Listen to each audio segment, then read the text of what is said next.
મુજબ જોવા જઈએ તો ક્યારેક ઉત્તરાયણ 14મી જાન્યુઆરી, ક્યારેક 15મી જાન્યુઆરી આવતી હોય છે. આ વખતે ઉત્તરાયણ અંગે જોઈએ તો પતંગ રેસવા માટે પતંગ ચડવામાં કેવું પવન રહે છે તેની ગતિવિધિ જોવામાં આવતી હોય છે.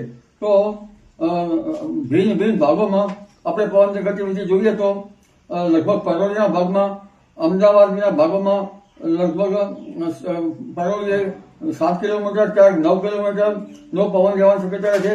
મહેસાણામાં પણ 9 કિલોમીટરથી 7 કિલોમીટર, પાલનપુરમાં 8 થી 7 કિલોમીટર, મહુવા, ભાવનગર, પોરબંદરમાં થોડો પવનની ગતિ થોડી વધારે રહે છે.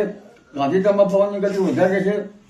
જામનગરમાં પણ પવનની ગતિ લગભગ 9 કિલોમીટરની આસપાસમાં રહેવાની શક્યતા રહે છે સવારે.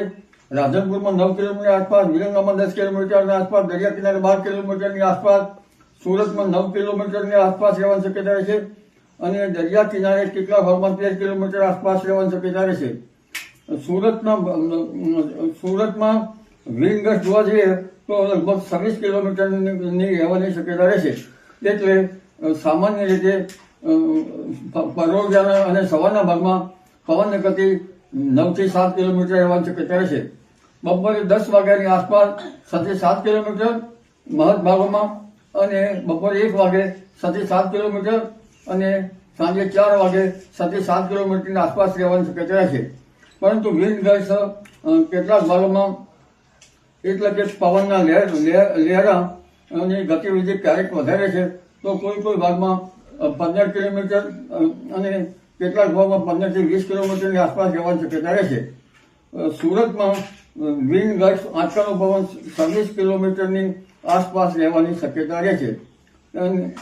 એટલે સામાન્ય રીતે પતંગ રચવા માટે, પતંગ ચગાવવા માટે સમય સાનુકૂળ રહેશે. પરંતુ વચ્ચે પવનના લહેરા આવે ત્યારે ઢીલ મૂકવી પડે. એટલે એકંદરે આ ગતિ સારી રહેશે.